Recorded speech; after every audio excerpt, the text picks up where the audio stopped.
Hey everybody, what is up? Welcome back to my channel. Thank you guys for being here, for subscribing and liking on my Facebook page. I appreciate all the love and support that I've been getting lately. I noticed that it's been coming in waves and I really do appreciate it. In today's video, I wanted to talk about briefly what's been going on this last month and what has all happened in my life and transcribed and all of that. So on September 11th, we're just going to dive right into this. So on September 11th, I went to the hospital. I woke up that morning to get ready for work. I was brushing my hair, and all of a sudden there was a pain that started from the center of my belly button and shot straight down in a line. And it freaked me out. I didn't know what it was. I thought, well, talking to my husband and stuff, we thought, well, maybe it's just a really bad UTI and this is cramps. Maybe it's, maybe I've had a UTI and I've left it undiagnosed and now this is what I'm dealing with. So we went to the hospital and I was in pain for about 2 hours before we finally got checked in at the hospital and got taken back. And I was still in pain. I mean, I was doubled over trying to walk. And, I feel horrible because I kind of scarred Lily there. She saw me in a lot of pain and freaked out. And all we said was we're going to the doctor. So now she doesn't like going to the doctor anymore. Should have thought about that before. But we went to the ER. They did a CT scan on me while I was in the ER. Or I believe it was a CT scan. So they did a CT scan on me while I was in the ER. And they found something. And they didn't know what it was exactly, but they said that it was a mass that was in my body, and they didn't know exactly where it was, but that they were going to admit me to the hospital so that they could run the rest of the tests that they needed to run, and so I could figure out what the next step needed to be, what they needed to do next. So, got admitted to the hospital on Wednesday, September 11th. On, I believe it was Thursday or Friday, I don't remember which day, don't quote me. I hadn't, keep in mind, I hadn't eaten. I didn't eat all morning Wednesday morning because I didn't know what this was and I wasn't going to eat and then risk not being able to have, a lot of times they'll tell you, now we can't give you surgery because you've eaten, or now we can't do this procedure because you've eaten. So I hadn't eaten. So I was starving. They admitted me. The doctor kind of dangled over me like, oh, you can have food. And then, oh, no, you can't because we're going to do this. Oh, now you can have food. Oh, no, you can't because now we're going to do this. So it was this constant, for the first couple hours, it was, for the first, day or 2 days in the hospital, it was just like, okay, can I eat yet? Can I eat now? Can I eat, please? So I want to say it was Thursday they did, Thursday or Friday? Had to have been Thursday. So Thursday they did a colonoscopy. So Wednesday night I wasn't able to eat. I wasn't able to eat anything all day Wednesday. They put me in PO, which is no food by mouth. And then they gave me the nasty, I called it sweat water because it tasted like sweat. It was super salty like sweat. Sorry, I'm trying to get comfortable. So they gave me the nasty gunk to clear you out for colonoscopy. They gave me the colonoscopy. And on top of that colonoscopy, they did somewhere in the mix, I don't remember the exact timeline, but anyway, did the colonoscopy, was finally able to eat, was super excited, got lunch that day. On Friday, I'm trying to remember the sequence of events. I don't remember the exact sequence of events, but basically, guys, I spent 6 days in the hospital. I was admitted on Wednesday, I left the following Tuesday. And during that time in the hospital, they did multiple tests, multiple scans, multiple everything. So it started out with a CT. Then it started out with a CT. Then it went to a colonoscopy. Then they did 2 ultrasounds. So one's transvaginal and one's on top of the stomach so that they could see what's going on.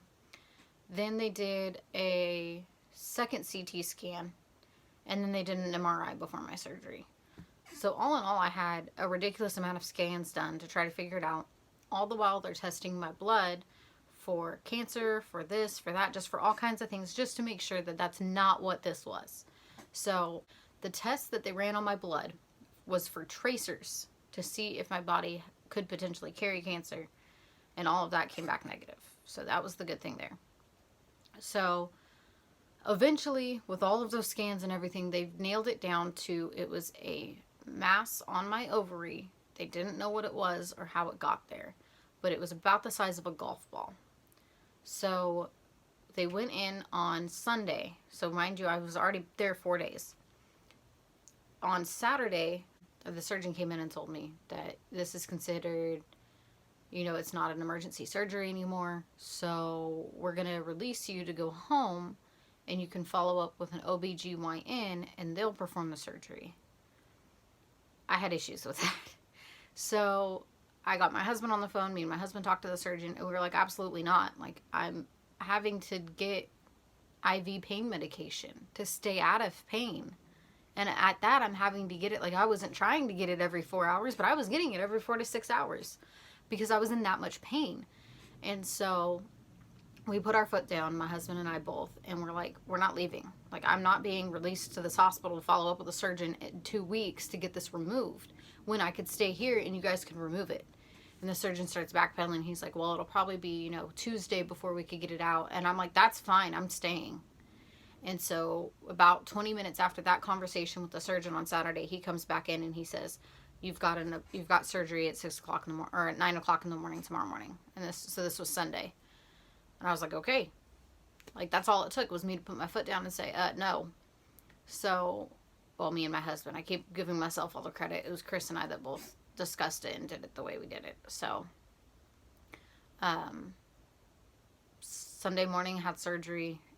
They were able to remove the mass. They were able to remove all of it. Got it all clean. They were able to save the ovary, so everything's fine. I'm good, guys. I'm back to normal, back to trying to live life like a regular person. I was released from the hospital 2 days later. I was released on Tuesday. Was able to come home and start the long healing process of trying to gain back strength in my muscles, all the while trying not to overdo it. That's still a daily challenge for me. I'm still trying not to overdo it every day. I'm still trying to find my limits and stay within those. And it's a struggle. It's a definite struggle.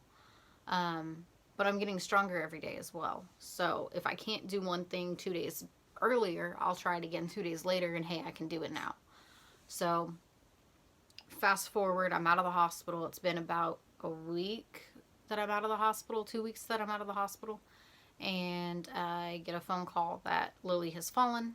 And the people she was with didn't see how she fell exactly, so they didn't know if she hit her head or if she fell on her arm or how she fell. So, and the reason that is because the playground equipment that she was on, they were on one side of it and she fell off the opposite side of it. So they didn't see her hit the ground. They just saw her fall. So we got her to the urgent care. Urgent care said, yeah, it's definitely broken. They scheduled her surgery for the following day. So, and that's only because she had eaten. She came home starving and wanted food, so I gave her food. Well, it turns out that was the bad thing to do because she required surgery. So, but that wasn't the only thing. Like, she had eaten food all day up until that point. So, we had to do surgery on Monday. It was like 2 Mondays ago. She had surgery.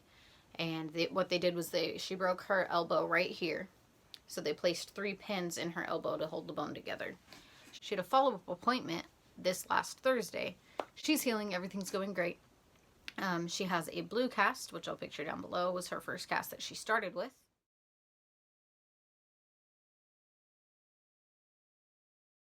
And then she has her purple cast now, which is a full cast. It's completely covered. Notice there's no slit in it anymore. So she's healing. Progress is being made. She will get her cast off on the 31st. So on Halloween, we will go back down to the hospital and she'll get her cast taken off. So we're very, very thankful for that. We're very grateful that everything's going the way it should be for that. I'm on the mend. Lily's on the mend. Everything's finally getting back to somewhat normal. We're all able to kind of take a breath for a moment and just kind of relax. And so the reason I wanted to do this video today is because I actually went back to the ER on Friday. And the reason I went back to the ER is because I started having, out of nowhere, just like the first time, extreme abdominal pain. It freaked me out though because of how suddenly it came on. It came on just like it did a month ago when I went to the ER. And I tell you, the ER staff when I went in was just on top of it. From the nurses to the doctor to everybody. They were just boom, boom, boom. They wanted to get me in. They wanted to see me. They wanted to make sure I was okay. let's get the IV in, let's get the blood draw going, let's do, like, they were just boom, boom, boom, boom. They were all on top of it. They were all awesome. The way that they have it is they have like fast track rooms, and that's where they put me this time. And I tell you, the staff, every time they walked by, are you okay? Do you need anything? Are you in pain?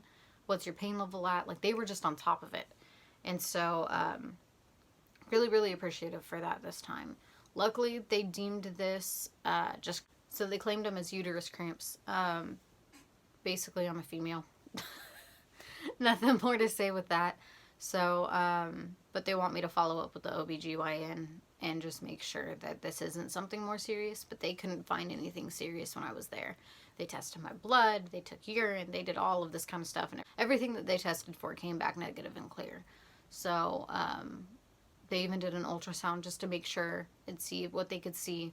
They did see some ovarian cysts, but they said that's not uncommon for women, especially in my age group, to have those that come and go.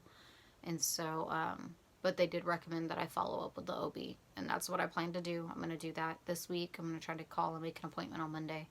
And, because this raises more questions for me now. It raises the question of, well, why is this happening? Do I run the risk of having another mass on my ovary like I had last month? Is there anything I can do to prevent these? Is there anything I can do to make this easier and better so that I'm not winding up in the ER every month to get pain medicine and nausea medicine and cramp medicine? Is there something we can do to prevent all of this? So it definitely raises those questions, and I'm definitely going to follow up. If anything, for everybody watching, take this video as an example to take advantage of your own health. Know your body. Know your health. Know when to say something. If you feel like they're going to release you from the hospital and you don't need to be released from the hospital, speak up. Honestly, I had one doctor the whole time I was in the hospital that didn't even look at my chart before she walked in. And she walks in, she tells me something, and I'm like, no, I'm scheduled to have surgery tomorrow morning at 9 a.m. Well, that's pending.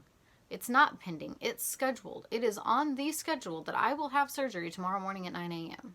That is what the surgeon just walked in here and told me. So why are you walking in here telling me something different? And she got upset and walked out of my room. And it's like, check the chart before you walk into somebody's room. So my whole point to this is, if you, like, stand up for your health. Just stand up for your health. Know your body, know what's going on. And if you don't know what's going on, go to several doctors before you accept an answer. Make sure that they're all on the same page. Just take this as a message to know your body. My second point to all of this, don't procrastinate. Like, that is the biggest thing I feel in all of this, is don't procrastinate. I hadn't been feeling well, and I had gone to a Care Now. And then the following Wednesday, I wound up in the hospital. So I knew that something was wrong with my body, but I chose to ignore it because I had so much else going on. And instead of going to the Care Now in the first place, I should have gone to the ER to get all of that stuff taken care of. Because who knows, they may have found it earlier. They may have been able to remove it earlier. I don't know. It may not have led to me being in extreme pain like I was. But the whole point is, don't procrastinate, especially when it comes to your health. Something that I've learned about all of this, one is don't procrastinate. Two is know your body and speak up for yourself. So I hope I got you guys caught up okay this week. I hope that you guys have a fantastic rest of the week. New week. It's Sunday. I hope you guys have a great week this week. And I hope that you guys can learn a little something from my mistakes of thinking I can do it later and I'm okay and I'm fine. And just know your body. Don't procrastinate. All right. Love you guys. Have a great week. Thank you guys for liking, subscribing, commenting, and sharing. Please be sure to keep it up so that we can get some more followers on here. And thank you all so much. Bye.